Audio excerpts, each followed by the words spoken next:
Hello student. आइए आज हम लोग इंटरमीडिएट के सेकंड लेसन का एक सेंटर आइडिया देखते हैं, कीपिंग क्वाइट का, जो कि आपके एग्ज़ाम के लिए बहुत ही इम्पोर्टेंट है।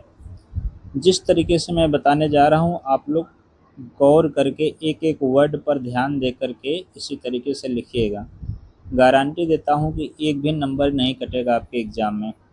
सबसे पहले आपको पहली लाइन में आपको पोएम का नाम लिखना है और उसके पोएट का नाम।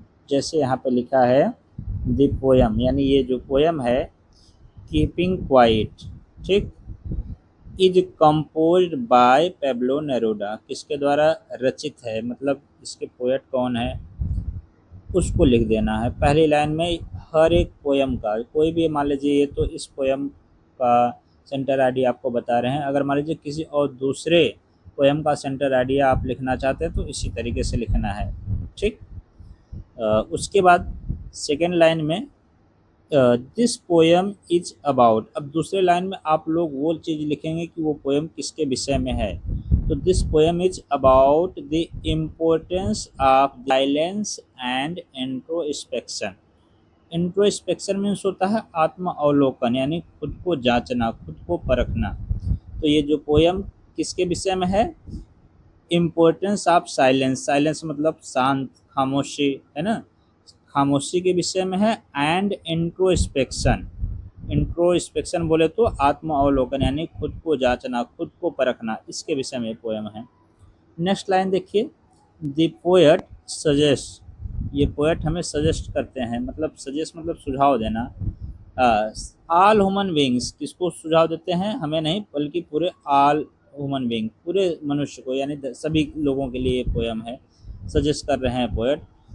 To stop all our worldly activities, जितने भी हमारी सांसारिक गतिविधियां हैं, कार्य हैं, उनको रोक देना है, लेकिन हमेशा हमेशा के लिए नहीं, फॉर अ व्हाइल, कुछ पल के लिए, और ये रोक करके and spend few moments in quite, और कुछ पल शांतिपूर्वक बिताना चाहिए। यानी हमारे जीवन में बहुत भाग दौड़ होता है हमेशा, हर एक इंसान के लाइफ में, अक्सर करके ज़्यादातर लोगों के लाइफ में।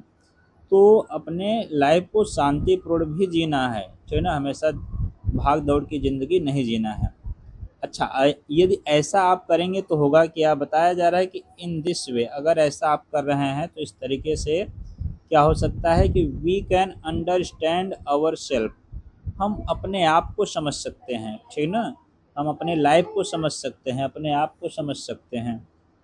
द पोएट सेज, आगे अगली लाइन में देखिए लिखा है कि द पोएट सेज, कब हमें बताते हैं कि वी आर इन ट्रबल, हम लोग प्रॉब्लम में हैं, हमें दिक्कत होती है, तमाम प्रकार की समस्याओं का सामना करना पड़ता है, बिकॉज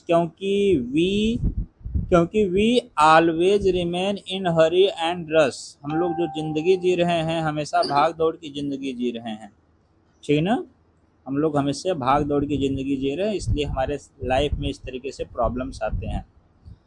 इसलिए कह रहे हैं कि we should stop all undesirable action, जो भी अनडिजायरेबल एक्शन है, यानी ऐसे कार्य जिसको हमें नहीं करना चाहिए, या फिर जो कार्य करने में हमारी इच्छा ना हो, वो सब अनडिजायरेबल एक्शन है, और ऐसे अनडिजायरेबल एक्शन को रोक देना चाहिए। एंड रिमेन क्वाइट, ठीक, शांतिपूर्वक कुछ पल बिताना चाहिए। अब बहुत से ऐसे कार्य हैं कि जो अनडिजायरेबल एक्शन है, जिसे हम इच्छा तो नहीं होती लेकिन मजबूरी होता है करना, लेकिन हाँ, हमेशा हमेशा के लिए तो हर एक कार्य को रोकना भी नहीं है, ठीक।